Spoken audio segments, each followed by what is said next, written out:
Hello तो मेरे प्यारे बच्चों, कैसे हो आप सभी लोग। आई होप आप सभी लोग अच्छे होंगे और मस्त होंगे।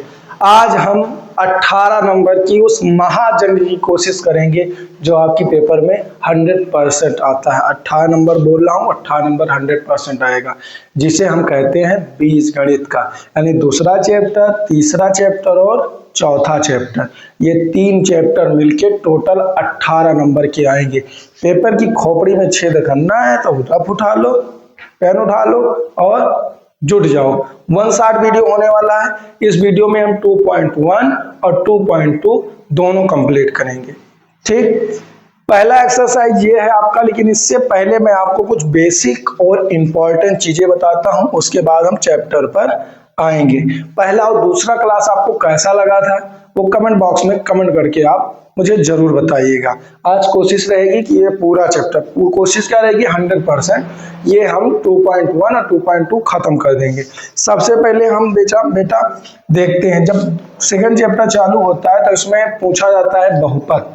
बहुपद क्या होता है, तो बहुपद से पहले हम समझेंगे चर और अचर क्या होते हैं। चर क्या होता है और अचर क्या होता है।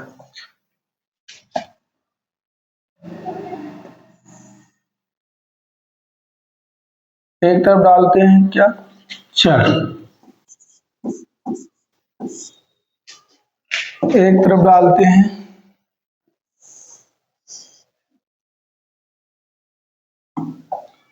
अचर। चर और अचर क्या होते हैं बाबू। चर वो होता है जो अल्फाबेट है आपका, यानी जिनकी वैल्यू फिक्स नहीं होती, जैसे ए, बी, सी, एक्स, वाई और जेड। यानी ऐसे जो है अलजेब्रा, यानी जब हम चर की बात करते हैं तो हम अल्फाबेट की बात करते हैं। आप अल्फाबेट से समझो कि A B C D E F G H, यानी ए से लेकर जेड तक की जितने लेटर्स हैं, जितने अक्षर हैं, वो हमारे क्या होते हैं बेटा, वो हमारे चर होते हैं, यानी वेरिएबल। वेरिएबल मतलब वैरी करने वाले, जो वैरी करते हो। अगर आपसे कोई चर का डिफिनेशन पूछे तो ऐसे बोलो कि वो जो है लेटर या अक्षर जिनका मतलब जो है वैल्यू फिक्स ना हो, निश्चित ना हो कि उनकी वैल्यू कितनी है। जैसे मैं बोल दूं मेरे पास एक्स रुपए हैं, तो आपके ये थोड़ी पता है कि मेरे पास कितने रुपए हैं। आपको ये पता है कि इनके पास रुपए हैं, यानी एक्स है। कुछ भी हो सकता है, एक भी हो सकता है और दो भी हो सकता है। फिर हम बात करते हैं अचर की। अचर क्या होता है, अचर होता है बेटा वो जिनकी वैल्यू फिक्स होती है, जैसे 2, 3, 4, 5, ऐसे इन्फिनाइट तक। ठीक, ये सब क्या क्या कहलाते हैं, अचर कहलाते हैं। अचर को इंग्लिश में बोलते हैं कांस्टेंट। क्या बोलते हैं, कांस्टेंट, यानी चर अचर। जब ये चर और अचर गणित की कुछ संक्रियाओं के द्वारा, यानी प्लस, माइनस, गुणा और भाग, तब इनको हम बोलते हैं बाबू बीज गणितीय संक्रियाएं। बीज गणितीय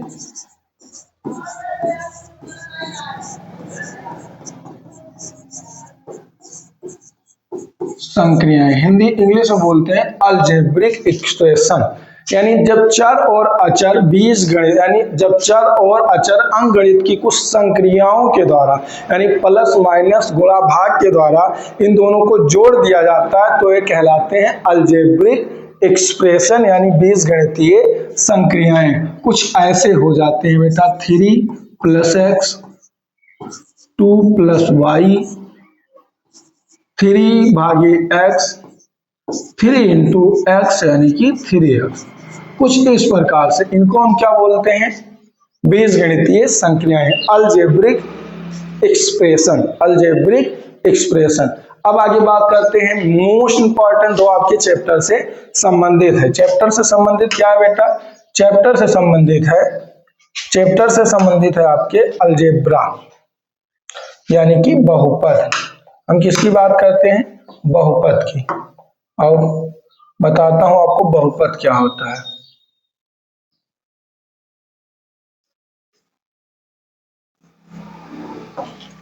आओ देखते हैं बहुपद क्या होता है। बहुपद से पहले ये हटा देता हूं।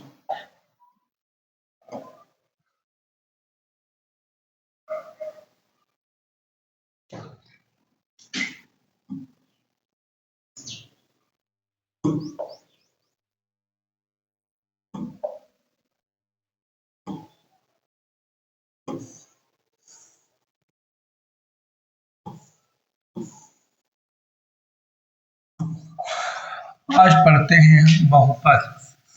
सबसे पहले बात करेंगे बहुपद की।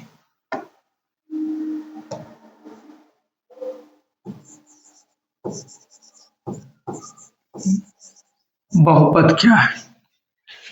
बहुपद ऐसे बहुपद जिसमें चर की घात पूर्ण संख्या हो। सिंपल। बहुपद किसे कहते हैं? बहुपद उसे कहते हैं जिसमें जो चर है, जो चर की घात होनी चाहिए वो पूर्ण संख्या में होनी चाहिए। ठीक, बहुपद की घात किसमें होनी चाहिए? पूर्ण संख्या में होनी चाहिए।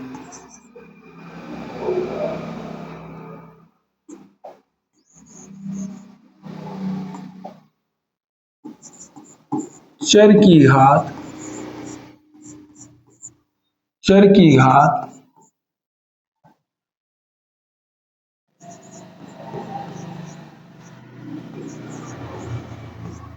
पूर्ण संख्या में होनी चाहिए।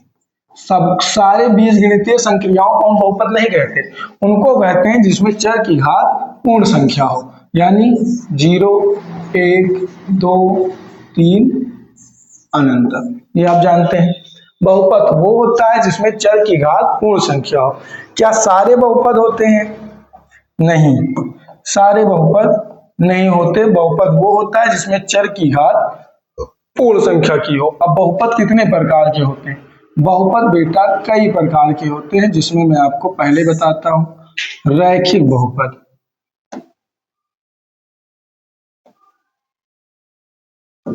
पहले क्या होता है? रैखिक बहुपद।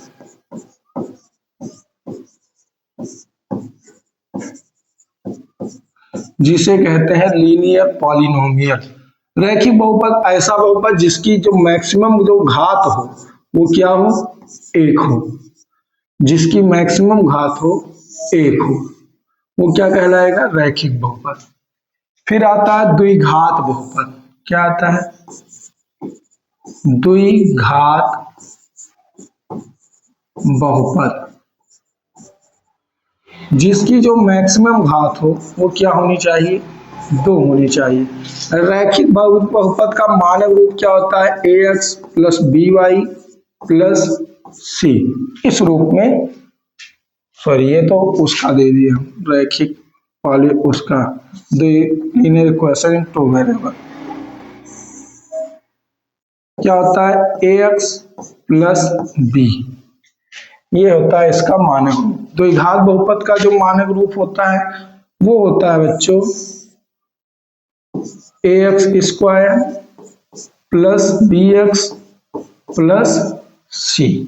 ठीक, 2 बहुपद पढ़े। फिर आता है त्रिघात बहुपद। त्रिघात बहुपद, त्रिघात बहुपद क्या होंगे? जिनकी अक्षर की घात, मैं जिसकी बात कर रहा हूं इसमें जिन चीजों की बात की जाएगी घात की, वो चर की ही की जाएगी, यानी अल्फाबेट की। इसमें मैक्सिमम जो घात होनी चाहिए कितनी होनी चाहिए? 3 होनी चाहिए। तो इसका क्या होगा मानक रूप? ax cube plus bx square plus cx plus d। ये होता है त्रिघात बहुपद। यानी बहुपद में जो आपके चैप्टर में है वो क्या है? रैखिक बहुपद जिनकी मैक्सिमम घात 1 होनी चाहिए, द्विघात बहुपद जिनकी मैक्सिमम घात 2 होनी चाहिए, त्रिघात बहुपद जिनकी मैक्सिमम घात 3 होनी चाहिए। मानक रूप है ये सारे, इनके क्या है? मानक रूप है। ठीक, ये सब क्या है? मानक रूप है, यानी स्टैंडर्ड रूप। अगर इस फॉर्म में लिखा हो तो हम उसे क्या कहेंगे? रैखिक बहुपद। इन सब में एक बात कॉमन है, a बराबर 0 नहीं होना चाहिए, a का मान 0 नहीं होना चाहिए। तीनों इसलिए साथ साथ लिख रहा हूं ताकि आपको तुरंत याद हो जाए। ठीक, a का मान 0 नहीं होना चाहिए, a का मान 0 नहीं होना चाहिए। अब हम अगर लिखें, इसके लिए आपको एग्जाम्पल दे, उदाहरण, तो एग्जाम्पल में बेटा लिखेंगे 3x प्लस 2, इस टाइप का हो सकता है। x प्लस 4 इस टाइप में हो सकता है। 2 एग्जाम्पल है आपके पास। इसकी बात करें तो लिख सकते हैं 3x square plus 4x plus 4, या ऐसे भी लिख सकते हैं ax square plus 4x plus 3 यहाँ अगर देखें बेटा तो लिख सकते हैं x cube plus 4x square plus 3x plus 4। अब ये नहीं, अगर कहीं ऐसे भी लिखा है एक्स क्यूब, ठीक, अगर कहीं ऐसे लिखा है एक्स क्यूब प्लस का 4 तो इसका मतलब ये भी क्या है, त्रिघात बहुपद है। ए अगर कहीं लिखा है एक्स क्यूब प्लस 4 तो इसका भी मान मतलब क्या यही है कि ये त्रिघात बहुपद, यानी ये दो वैल्यू जीरो हो सकती हैं, खाली ए जीरो नहीं होना चाहिए, खाली ए जीरो नहीं होना चाहिए। अगर कहीं लिखा है 4x स्क्वायर तो ये भी क्या है, द्विघात बहुपद है, द्विघात बहुपद है, यानी कंडीशन क्या है, खाली ए का मान जीरो नहीं होना चाहिए। ए का मान अगर जीरो नहीं होगा तो हमारा बहुपद ऑलरेडी होगा। समझ में आया? रैखिक बहुपद, द्विघात बहुपद और त्रिघात बहुपद। ऐसे होता है बेटा, एक होता है चतुर्घात बहुपद, यानी उसे बोलते हैं बाई, हाँ, उसमें क्या होगा, जो मैक्सिमम घात होगी वो 4 होगी।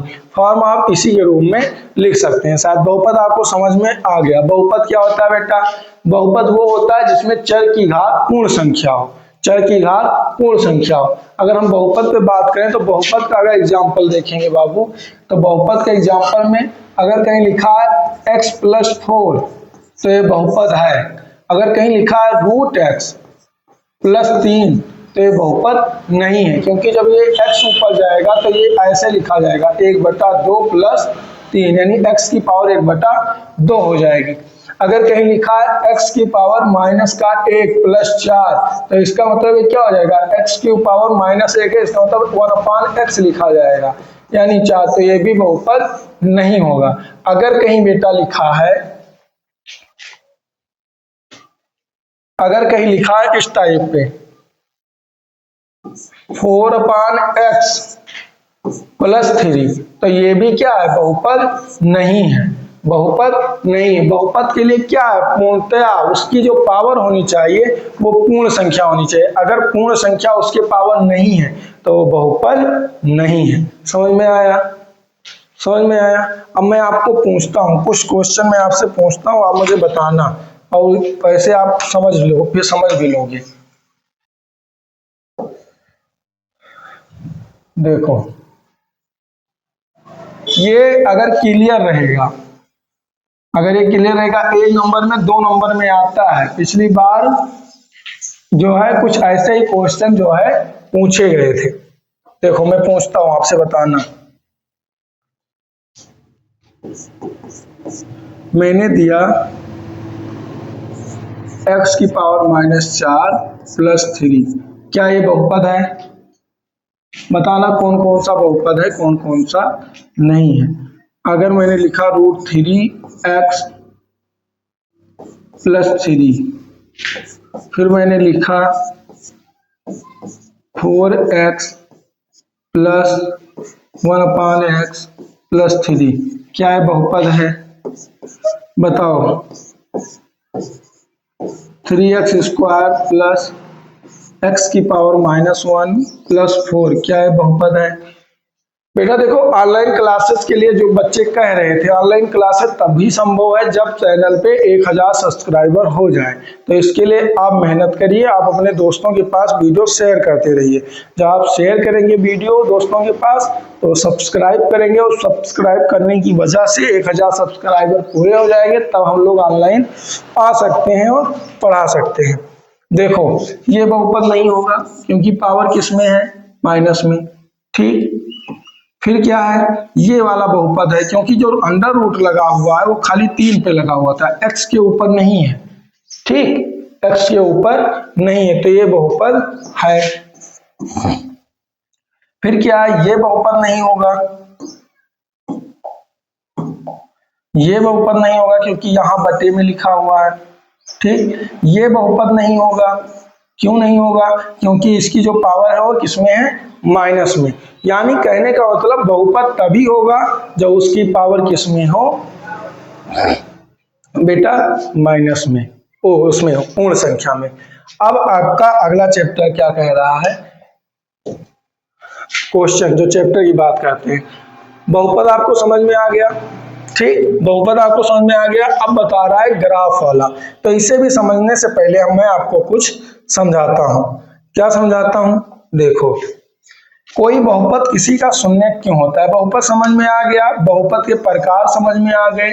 अब आइए देखते हैं शून्यक समझते हैं। क्या समझते हैं? शून्यक समझते हैं। ये शून्यक क्या होता है और शून्यक कैसे लगाएंगे।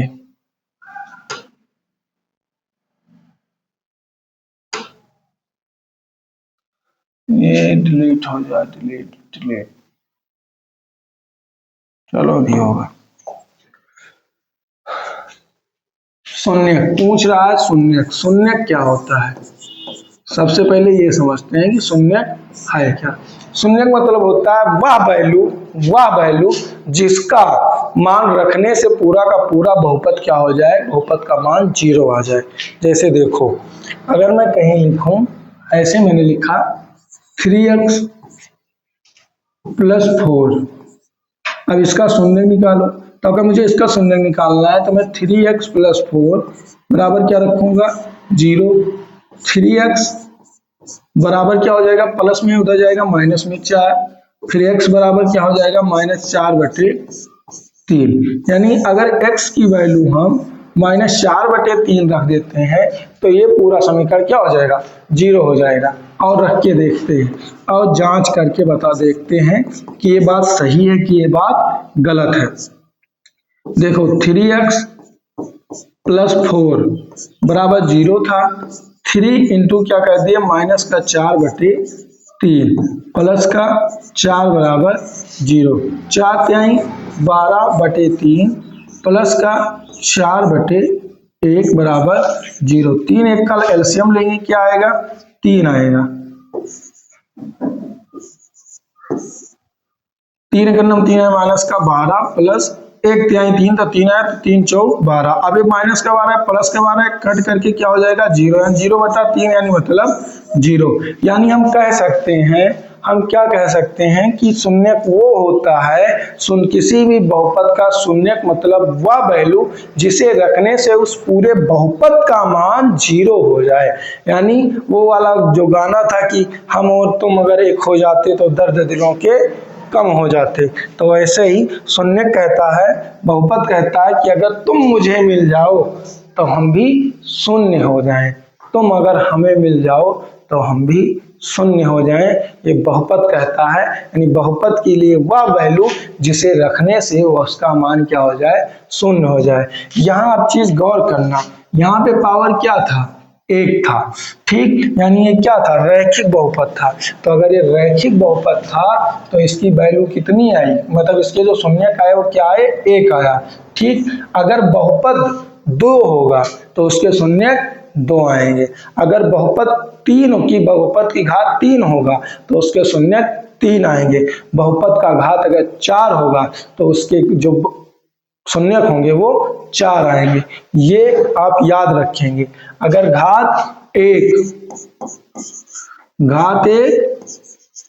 तो शून्यक भी 1, अगर घात 2 तो शून्यक भी 2, अगर घात 3 तो शून्यक भी 3। यानी जितनी ज्यादा घात जाएगी उतने ज्यादा शून्यक जाएंगे।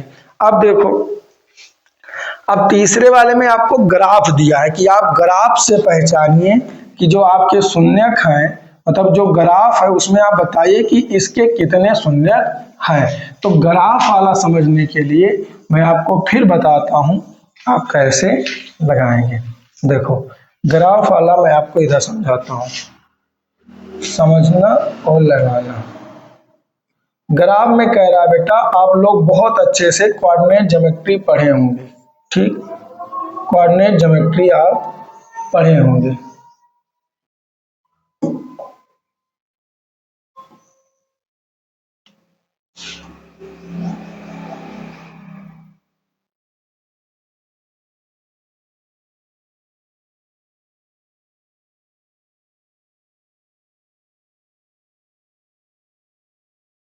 देखो, ये क्या होता है, एक्स रे और वाई रे, जो आप जानते हैं। ये क्या होता है, एक्स अक्ष और ये क्या होता है, YH। ठीक, इसे क्षैतिज बोलते हैं, इसे ऊर्ध्वाधर बोलते हैं, इसे पड़ी रेखा बोलते हैं, इसे खड़ी रेखा बोलते हैं। ये हमारा क्या होता है, मूलबिंदु। क्या होता है, मूलबिंदु। कोई भी वक्र, कोई भी वक्र, वक्र मतलब कोई ऐसी रेखा, वक्र किसे बोलते हैं, ऐसी टेढ़ी मेढ़ी रेखाओं को क्या बोलते हैं, वक्र बोलते हैं। क्या बोलते हैं, वक्र बोलते हैं। तो कोई भी वक्र जितनी बार x अक्ष को काटेगा उसके शून्यक उतने ही होंगे। मान लो कोई एक रेखा है, इस ग्राफ में इस x अक्ष को, y अक्ष से कोई मतलब ही नहीं, कितनी बार काट रहा है, एक बार यहां, एक बार यहां और एक बार यहां, 3 बार काट रहा है। तो इसके जो शून्यक की संख्या होगी वो क्या होगी, 3 होगी। इनके शून्यक की संख्या क्या होगी, 3 होगी। समझ में आया। तो आइए हम पहला सवाल चैप्टर ऐसे लगाते हैं। देखो, इसमें बोल रहा है किसी बहुपद px के लिए y बराबर px का ग्राफ नीचे आकृति में दिया गया है। प्रत्येक स्थिति में px के शून्यकों की संख्या ज्ञात कीजिए। p मतलब बेटा होता है पॉलिनोमियल यानी बहुपद। ठीक, यानी बहुपद x का बहुपद, यानी x के टर्म में p बहुपद। ठीक, ऐसे पढ़ा जाता है। तो देखो ये आप लगा सकते हैं। यहां देखो, यहाँ पे x अक्ष को एक भी बार ये लाइन नहीं काट रही है, तो यहाँ पे शून्यकों की संख्या क्या होगी, 0। यहाँ पे x अक्ष को देखो एक बार काट रही है, ये जो वक्र है वो x अक्ष को एक बार ही काट कर रहा है, तो इसके जो बहुपद की संख्या होगी क्या होगी, 1 होगी। यहाँ पे देखो जो x अक्ष को कितनी बार काट रहा है, 1 2 3, कितनी बार काट रहा है, 3 बार काट रहा है, तो इसमें जो शून्यकों की संख्या होगी वो क्या होगी, 3 होगी। यहाँ पे देखो कितनी बार, 2 बार। अगर 2 बार कट कर रहा है तो इसके शून्यकों की संख्या क्या होगी, 2 होगी। अगर यहाँ 3 बार कट कर रहा है, 4 बार, तो इसके शून्यकों की संख्या क्या होगी, 4 होगी। यानी जितनी बार कट करेगा उतने इसके शून्यक होंगे। यहाँ देखो एक बार यहाँ, एक बार यहाँ, एक बार यहाँ, तो इसके शून्यकों की संख्या कितनी होगी, 3 होगी। यानी शून्यकों की संख्या बताना है तो लिखोगे कैसे, ऐसे लिखोगे कि अगर आ गया तो लिखोगे कि प्रश्न में वक्र जो है एक भी बार x अक्ष को नहीं कट कर रहा है, इसलिए इसमें शून्यकों की संख्या 0 होगी। यहाँ पे लिखोगे कि जो वक्र है वो x अक्ष को सिर्फ एक बिंदु पे काट रहा है, इसलिए इसमें शून्यकों की संख्या 1 होगी। ऐसे आप लिखोगे जितने आपके क्वेश्चन इस टाइप के आएंगे। समझ में आया यहाँ तक। अब आओ आगे चलते हैं। देखो, अब अगला चैप्टर लगाने से पहले मैं आपको बताता हूं शून्यकों के में संबंध, यानी शून्यकों का संबंध वो कैसे निकालते हैं, वो क्या होता है। देखो, शून्यक और उसके मतलब जो फैक्टर है, यानी क्या बोलते हैं, तो एक सेकंड बताता हूं। क्वेश्चन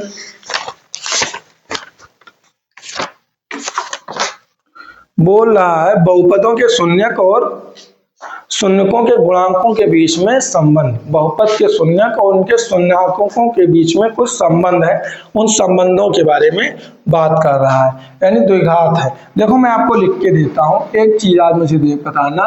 मैंने एक टर्म लिया 3x² प्लस 4x प्लस 5, ये कैसा बहुपद है, ये द्विघात बहुपद है। कैसा बहुपद है, द्विघात बहुपद है।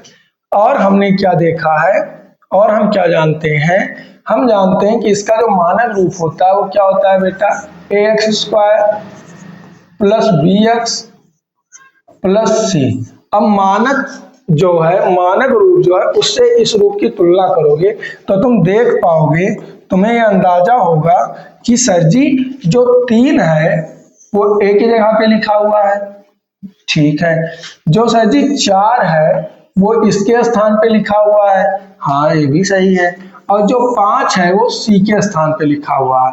यानी मैं कह सकता हूं कि जो a बराबर है वो 3 है, जो b है वो बराबर है 4 के, और अगर जो c है वो बराबर है 5 के। ऐसे मैं कह सकता हूं, लिख सकता हूं, नहीं लिख सकता हूं भाई? अगर मानक रूप से तुलना करो तो a की जगह पे 3, b के उस पे क्या है 4, और c के जगह पे क्या है 5। तो इसके गुणांक ही तो हुए। हमें क्या बता रहा है? उसके शून्यकों के और उसके गुणांकों के बीच में संबंध, यानी मैं शून्यक और गुणांक समझ में आने चाहिए। यानी मैं बोल सकता हूं कि जो एक्स स्क्वायर है का गुणांक कितना है, एक्स स्क्वायर का गुणांक कितना है, एक्स स्क्वायर का गुणांक कितना है 3 है। तो चाहे मैं 3 कह दूं और चाहे मैं एक्स स्क्वायर कह दूं, बात सेम है। अगर यहां पे मैं देखूं तो एक्स स्क्वायर का गुणांक ए, एक्स स्क्वायर का गुणांक क्या होगा ए होगा, और यहां से मैं देखूं तो एक्स स्क्वायर का गुणांक क्या होगा 3 होगा, बात सेम है। ठीक, अब आगे देखो, फिर मैं अगर देखूं एक्स का गुणांक,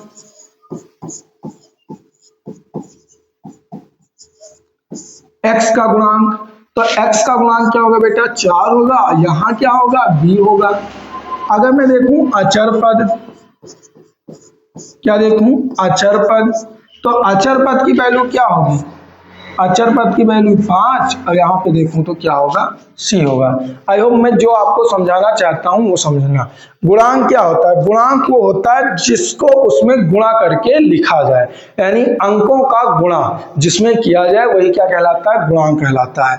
ठीक, समझ में आया? यानी उसके ठीक सामने वाला। अगर मैं कहीं लिखा, देखो अगर ऐसे कहीं लिखा है 4x स्क्वायर, तो एक्स स्क्वायर का गुणांक कितना 4। अगर कहीं 4x लिखा, देखो x का गुणांक कितना 4। अगर कहीं 3y लिखे देखो तो y का गुणांक कितना 3। यानी उसके जो सम्मुख लिखा होता है वो उसका क्या कहलाता है, गुणांक कहलाता है।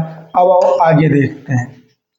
अब इनके बीच में संबंध बताने के लिए कुछ फॉर्मूला है, वो फार्मूला मैं आपको बताता हूं। फार्मूला क्या है बेटा? फार्मूला क्या कहता है कि शून्यकों का जो योग होता है, जो शून्यकों का जो योग होता है वो बराबर होता है माइनस एक्स का गुणांक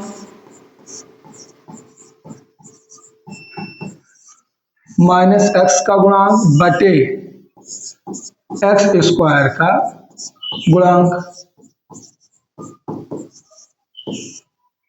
जो शून्यकों का योग होता है वो क्या होता है, माइनस एक्स का गुणांक बटे एक्स स्क्वायर का गुणांक। माइनस एक्स का गुणांक कितना है, माइनस एक्स, यानी एक्स का गुणांक कितना है, ऐसे लिखते हैं एक्स का गुणांक कितना है बेटा b है, तो यहाँ पे b लिख सकते हैं, आगे माइनस लगा था तो माइनस लिख सकते हैं, बराबर।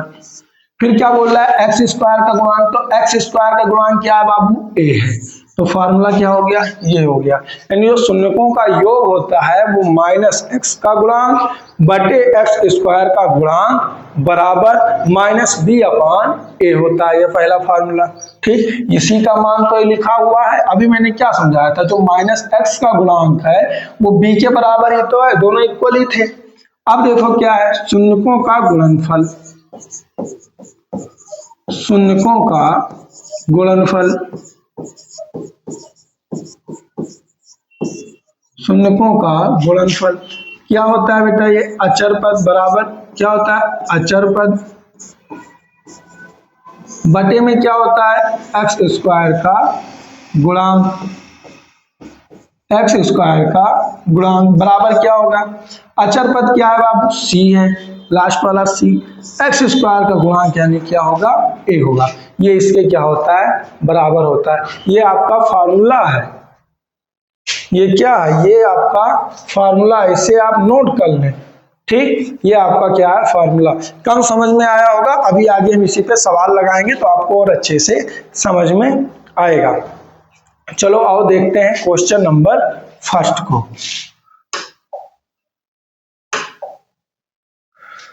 देखो ये क्वेश्चन लिखा हुआ है आपका। ठीक, पहला क्वेश्चन क्या कहता है, पहला क्वेश्चन है x square minus 2x minus 8। ठीक, इधर ही लगाते हैं, थोड़ा सा स्पेस भी मिल जाएगा क्योंकि जगह ज्यादा चाहिए। तो सबसे पहले क्या लिखेंगे, पद लिखेंगे x square minus 2x minus 8। कुछ नहीं करना है, सिंपल सबसे पहले इसका फैक्टराइजेशन कर दो, मध्य पद विभक्त वाला, मिडिल टर्म स्प्लिट वाला, यानी जो है मध्य पद विभक्त वाला, इसका क्या कर दो, फैक्टराइजेशन। तो मध्य पद विभक्त वाला जो फैक्टराइजेशन करते हैं वो मैं आपको सिखाता भी हूँ। देखो सबसे पहले यहाँ क्या, x के पहले कोई गिनती नहीं लिखी है तो क्या माना जाएगा, 1 माना जाएगा। उस 1 का 8 से क्या करा दोगे, मल्टीप्लाई। उस x के आगे कौन सी वैल्यू लिखी है, कुछ नहीं लिखा है, तो उसके आगे क्या मानेंगे, 1 मानेंगे। उस 1 का -8 से मल्टीप्लाई कराओगे तो क्या आएगी वैल्यू, -8। अब माइनस के 8 का ऐसा फैक्टर बनाओ कि गुणा करने पे तो -8 आ जाए, लेकिन जोड़ने या घटाने पे वैल्यू -2 आ जाए। तो उसके लिए हम क्या करेंगे भाई, दो संख्या है, 4 × 2, ये आपको याद होना चाहिए, माइनस गुणे माइनस बराबर प्लस, प्लस इंटू माइनस बराबर क्या होगा, माइनस, फिर क्या होगा, प्लस इंटू प्लस बराबर क्या होगा, प्लस, और क्या होगा, माइनस इंटू प्लस बराबर क्या होगा, माइनस। ये आपको पता होना चाहिए। ठीक, अब देखो 4 दूनी 8 तो होता ही है, लेकिन अगर -8 लाना है तो 1 में क्या करना पड़ेगा, माइनस लगाना पड़ेगा। तो 4 दूनी 8 किस में आ जाएगी वैल्यू, माइनस में आ जाएगी। भाई एक प्लस है एक माइनस है तो वैल्यू किस में आएगी, माइनस में आएगी। अब क्या, माइनस का 4 है प्लस का 2 है, घटेगा तो माइनस का 2 आ जाएगा, यानी हमारा जो फैक्टराइजेशन होगा माइनस का 4 × 2 बराबर 8।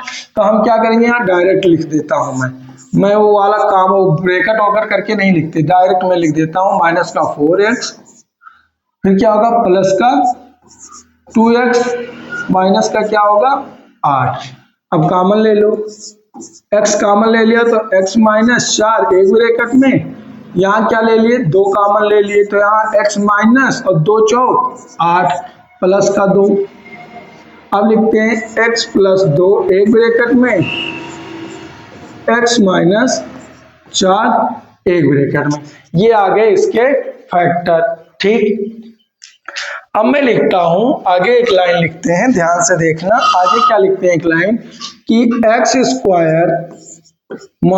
2x - 8, उससे लिखता हूं दूसरे वाले से,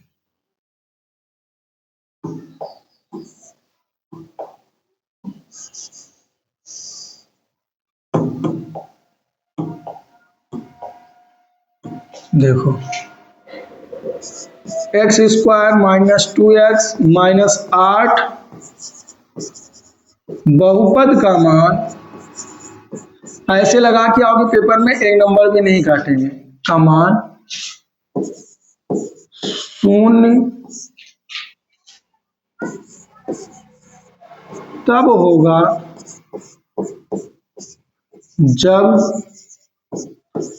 x + 2 = 0 और x - 4 = 0 हो।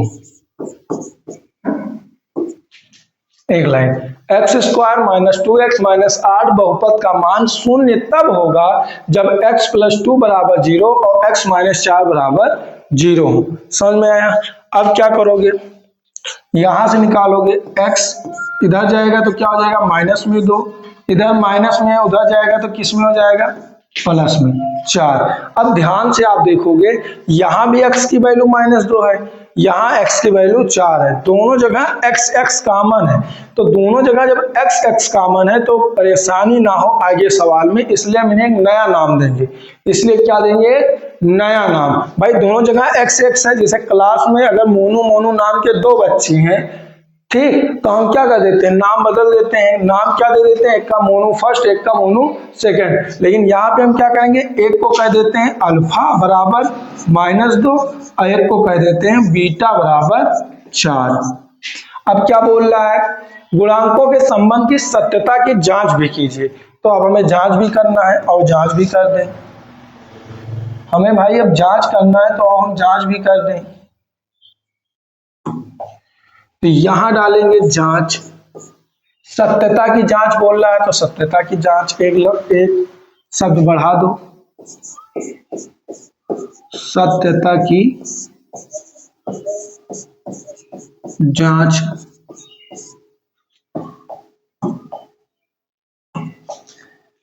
सत्यता की जांच में हम ये जानते हैं कि a बराबर कितना है, 1, यहां से लिख सकते हैं।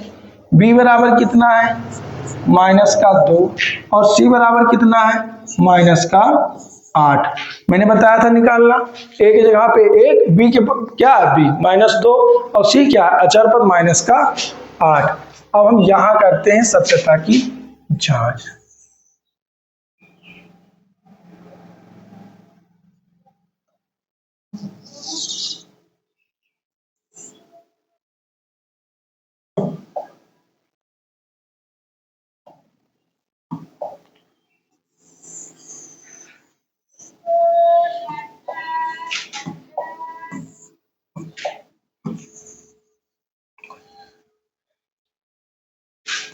देखो यहां लिखते हैं शून्यकों का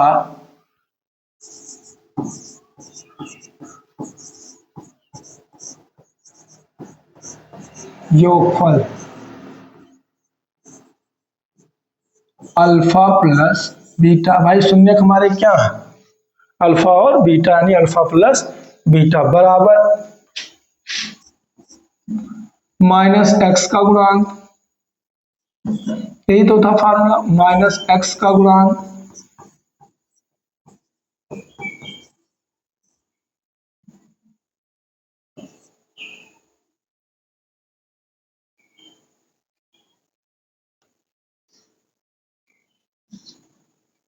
-b, पहले लिखते हैं -b/a बराबर -x का गुणांक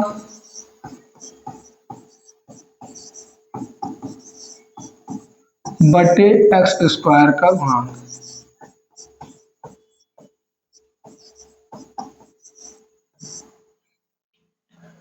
शून्यकों का हमारा योगफल कितना है, -2 प्लस बीटा हमारा कितना है, 4, ये घटने के बाद में हो जाएगा +2, -b हमारा कितना है, -2, a हमारा कितना है, -2, माइनस बाहर, a हमारा कितना है, 1।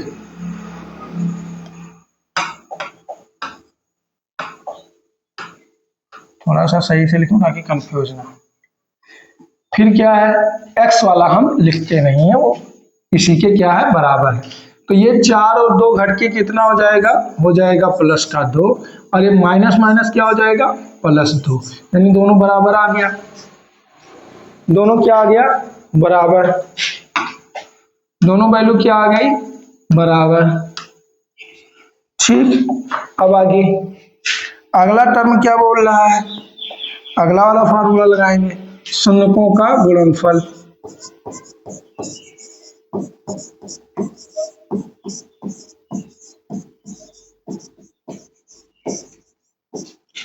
क्या होगा, बराबर c/a, बराबर क्या होता है, अचर पद बटे क्या हो जाएगा, x² का गुणांक। शून्यकों का गुणनफल यानी अल्फा इंटू बीटा। अल्फा हमारा कितना है, -2, बीटा हमारा कितना है, +4, गुणा करने पे क्या आ गया, -8, सी कितना है, 8, क्या, -8, सी कितना है, -8, बटे में क्या हो जाएगा, 1, यानी वैल्यू आ गई किसमें, -8 में। ये इसके क्या है, बराबर है। ये इसके क्या है, संबंध की सत्यता की जांच है। ये इसके संबंध की सत्यता की जांच है। यहां से लगाना है यहां तक, फिर ये वाला उसके नीचे। जब ऐसे लिख के आओगे पेपर में, तब तुम्हारा बोर्ड पेपर में नंबर आएगा ढंग से। ठीक, अगर इसे लीपा पोती करके आओगे तो नंबर नहीं आएगा। चलो इसी टाइप से एक सवाल मैं आपको और बताता हूं, क्या है अगला, 4s²,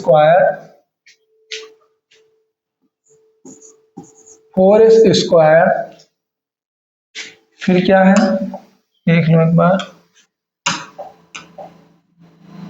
4s² -4s + 1, -4s + 1, -4s + 1, ये हमारा अगला बहुपद है जिसकी हमें वैल्यू निकालनी है, यानी संबंध की सत्यता की जांच करनी है। तो देखो पहले 4 है फिर 1 है, 4 करना 4, ऐसा फैक्टर बनाओ कि गुणा करने पे प्लस का 4 आ जाए और जोड़ने पे माइनस का 2, तो फैक्टर तैयार है। 4s² माइनस का 2s माइनस का 2s माइनस माइनस प्लस, और जब माइनस का गुणा होगा तो प्लस का 4 आ जाएगा और माइनस माइनस जुड़ के माइनस का 4s हो जाएगा, यानी प्लस का 8। अब आओ कॉमन ले लेते हैं, यहां से कॉमन हो जाएगा 2s, तो यहां बचेगा 2s माइनस का 1, यहां क्या कर लेंगे माइनस 1 कॉमन ले लेंगे, तो यहां बचेगा 2s माइनस का 1। तो फैक्टर क्या आ गया 2s माइनस का 1 और क्या आ गया 2s माइनस का 1 एक ब्रैकेट में। तो वही लिखेंगे कि बहुपद 4x² माइनस 4s प्लस 1 का मान शून्य तब होगा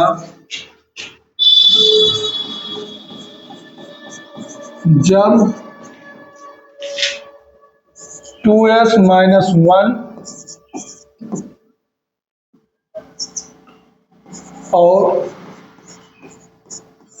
2s माइनस 1 बराबर 0 तथा 2s माइनस 1 बराबर 0 हो।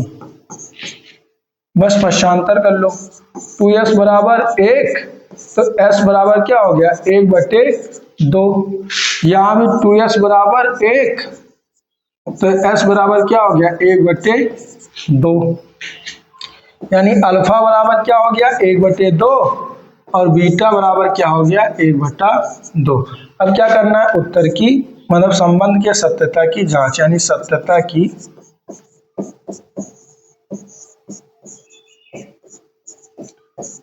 की जांच करनी है। कर दो, a का मान कितना होगा बाबू, a का मान होगा 4, b का मान क्या होगा माइनस का 4 और c का मान क्या होगा, चिन्ह के साथ लिखते हैं, ठीक, ये हो गया। अब आओ करते हैं संबंध के सत्यता की जांच। क्या होता है शून्यकों का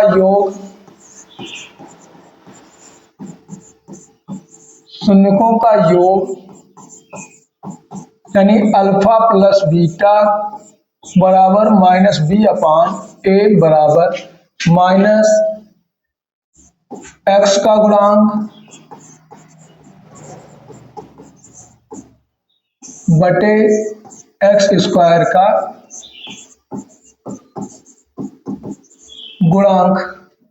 रख दो, अल्फा का मान कितना है 1/2 प्लस 1/2 माइनस b का मान कितना होगा, b का मान लिखे हो माइनस का 4, माइनस लगाओ फिर माइनस का 4 बटे में क्या होगा बटे में 4, a का मान क्या है 4, तो यहाँ a का मान ये जुड़ के क्या हो जाएगा 2/, हल बराबर है तो 2/2 कट गया, वैल्यू कितनी आ गई 1, जब माइनस माइनस प्लस हो गया 4/4 एक कट गया तो वैल्यू आ गई 1, यानी 1 बराबर है, सही है। फिर क्या होगा शून्यकों का गुणनफल,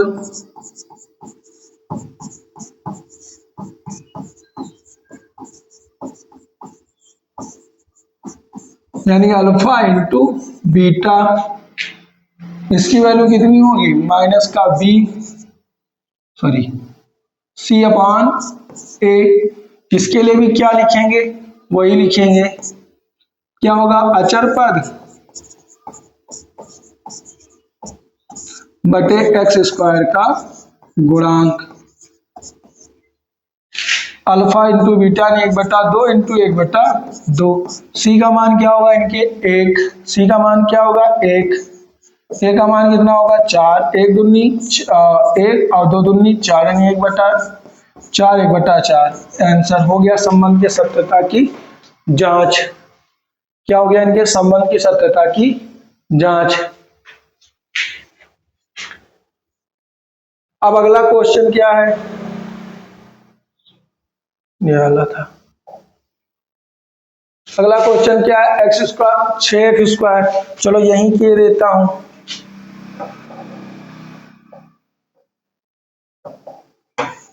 अब मैं पूरा नहीं लिखूंगा, ठीक, पूरा नहीं लिखेंगे, बताता हूं कैसे आप करेंगे, ठीक। अरे आप कर ले जाएंगे। देखो ये क्या लिखा हुआ है, 6x² 6x² -3 -7x, इसे आप ऐसे लिख लो 6x² माइनस का 7x माइनस का 3, बदल दो। अब छात्र 18, ऐसा गुणनखंड बनाओ कि गुणा करने पे माइनस का 18 है, घटाने पे माइनस का 7, तो फैक्टर क्या बनेगा, 6x² माइनस का 9x प्लस का 2x माइनस का 3, 9 दूनी 18 और प्लस माइनस माइनस, माइनस का 9 इंटू 2, 9 दूनी 18 प्लस और माइनस माइनस, ठीक। अब देखो कॉमन ले लो, 3 कॉमन ले लो, 3x, 3 दूनी 6x माइनस 3 त्रिका 9, यहाँ 9x था, 3x बाहर गया तो क्या बचेगा 3 ही, तो 3 त्रिका 9, अब x ऑलरेडी बाहर है, फिर प्लस यहाँ 1 कॉमन ले लो, 2x माइनस का 3, जब कॉमन ना पता हो तो एक कॉमन ले लिया जाता है, 2 टर्म यहाँ आया वही यहाँ आना चाहिए, अगर 2x माइनस 3 यहाँ आया तो 2x माइनस 3 भी यहाँ आना चाहिए। अब 3x प्लस 1 और यहाँ 2x माइनस 3 एक ब्रैकेट में, ठीक। ये अब आगे संबंध की सत्यता की जांच कर लेना। फिर क्या है, 4u² प्लस 8u, इसमें से 4u कॉमन ले लो तो क्या है बचे 4u, यहाँ बचेगा 2u, यहाँ क्या बचेगा 2u, खाली u बचेगा, 4u कॉमन चला गया तो u बचेगा, प्लस 4 दूनी 8u प्लस 2, अब एक ब्रैकेट में 4u और एक तुम्हारा हो गया u प्लस 2, इसके शून्य निकालोगे तो 4u बराबर 0, यहाँ निकालोगे u प्लस 2 बराबर 0, तो यहाँ u बराबर क्या हो जाएगा 0/4, यानी u बराबर कितना हो जाएगा 0, यहाँ क्या हो जाएगा u बराबर माइनस का 2, यहाँ क्या हो जाएगा u बराबर माइनस का 2, खत्म। अब क्या है, ये t वाला है, t² -15, t² -15, बच्चों को ज्यादा दिक्कत होती है, रूट 15 का किन दो संख्याओं से गुणा करोगे तो 15 आ जाएगा, यानी रूट 15 का रूट 15 से गुणा करोगे तो 15 आ जाएगा। तो यहाँ पे क्या कर सकते हो, फार्मूला लग जाएगा a² - b², यानी t का होल स्क्वायर माइनस रूट 15 का होल स्क्वायर। अब इसे खोलोगे तो क्या लिखोगे, t माइनस रूट 15 एक ब्रैकेट में और t प्लस रूट 15 एक ब्रैकेट में, निकाल लेना इनके भी शून्य और संबंध की सत्यता की जांच, ठीक। अरे संबंध की जब सत्यता की जांच करोगे तो और इजी हो जाएगा, 0 यानी एक मान आएगा रूट 15, एक आएगा माइनस का रूट 15, उसके बाद में लिख देना टर्म। यहाँ पे देखना, यहाँ पे ऐसे सवाल जो हैं, ऐसे सवाल इसमें क्या है,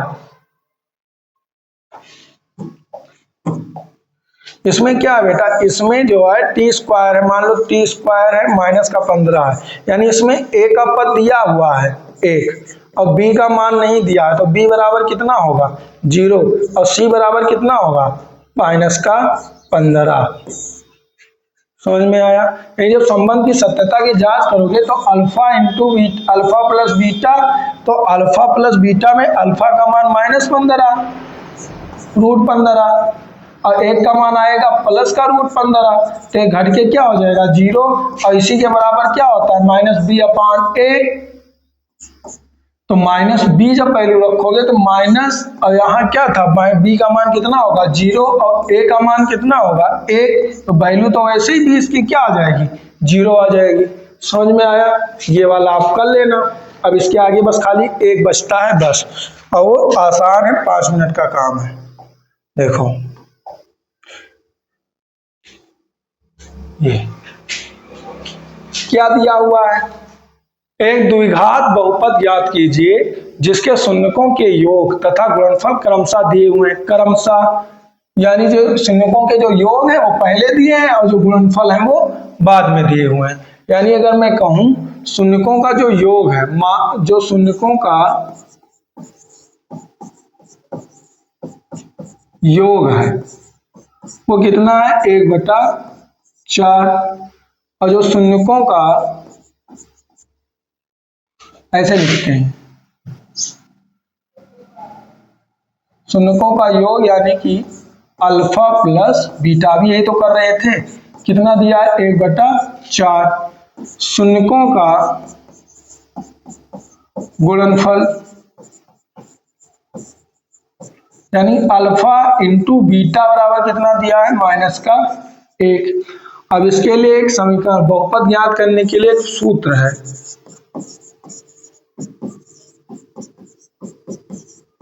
बहुपद के सूत्र से ऐसे लिखो,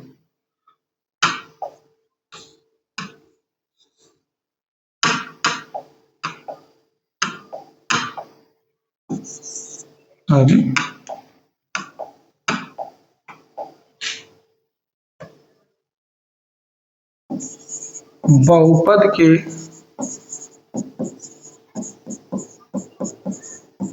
सूत्र से। तो बहुपद के सूत्र से फार्मूला क्या होता है, x² plus alpha plus beta x minus का अल्फा इंटू बीटा।